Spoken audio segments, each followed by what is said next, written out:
Are you a startup or founder that doesn't own the .com for your brand? Well, guess what? You are losing out on a substantial amount of sales right now in your business. You see, when you don't own the .com domain name, it creates confusion in the marketplace. See, this confusion is because you're sending traffic potentially to another business, to another brand, or other domain name. Now, what happens is that this hurts your ability to grow your sales and your base because customers, quite honestly, don't trust you.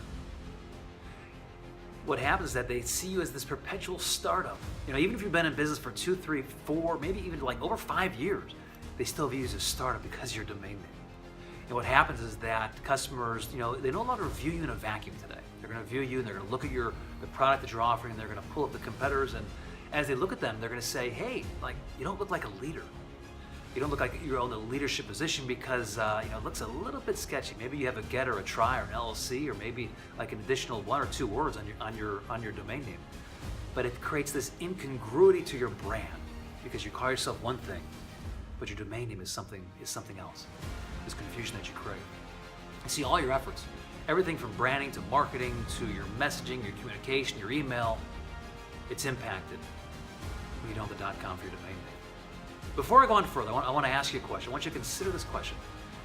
Consider the possibility that another startup comes in and acquires your .com, acquires this thing we call a brand that you call yourself in the .com. What would happen? What would you tell your investors? What would you tell your investors when they call you up and say, hey, there's another company that acquired the .com, and guess what? They have maybe a bigger war chest, maybe 3 or 4 times the funding that you have. And now you're actually competing not only with your industry, but you're competing for the share of message and the share of mind and the goodwill. This thing we call brand equity.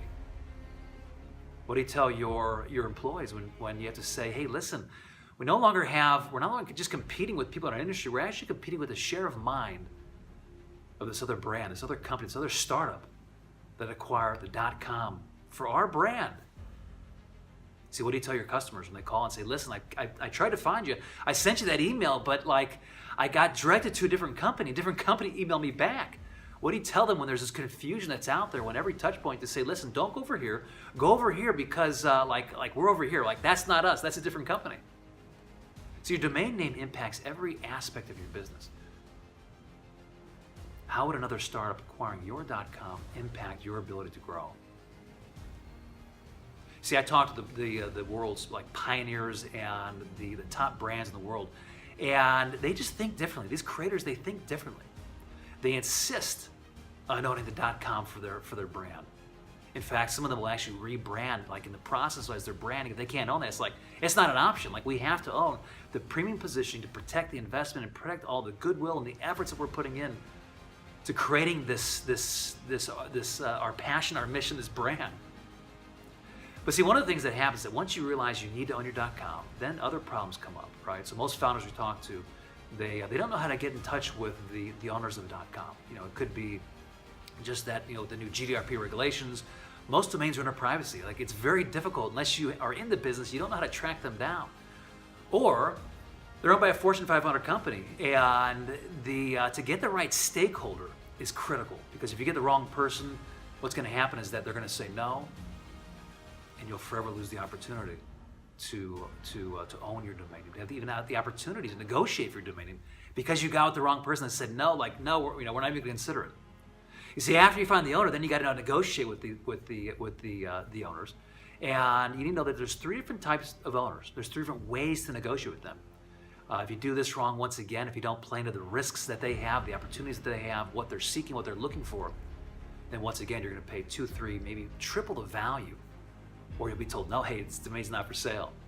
Then you get into the contracts, knowing how to word the contract and transfer the domain name.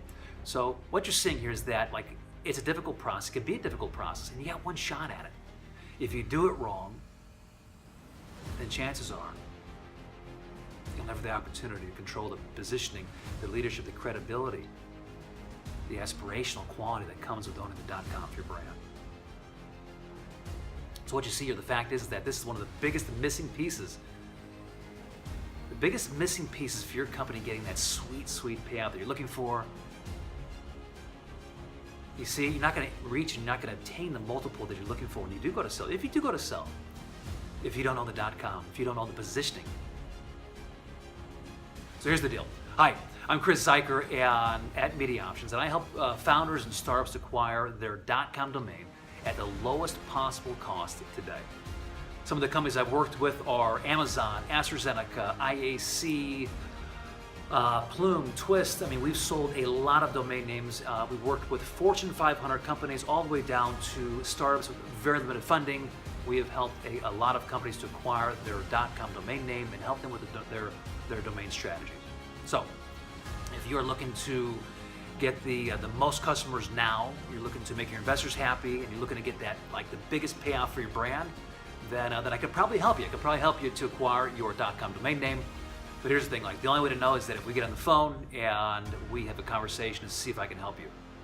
So what I'm going to offer today, I'm going to clear up my calendar, and I'm going to offer a free 15-minute domain name strategy session where we can talk about your business, your domain strategy, the price expectations for the domain you're looking for, the .com, the type of owners, and really walk you through our 5-step domain acquisition process. And once again, just to see if we're a good fit, like to see if I'm a good fit for you, you're a good fit for me, to see if we can help you in your process. So once again, I'm opening up my calendar down below for a free 15-minute domainstrategy.com strategy session. Click the link down below and it'll take you directly to my calendar. But just one thing, like my calendar, last time I did this, it filled up very, very quickly. So I don't know how long I'm going to have this open.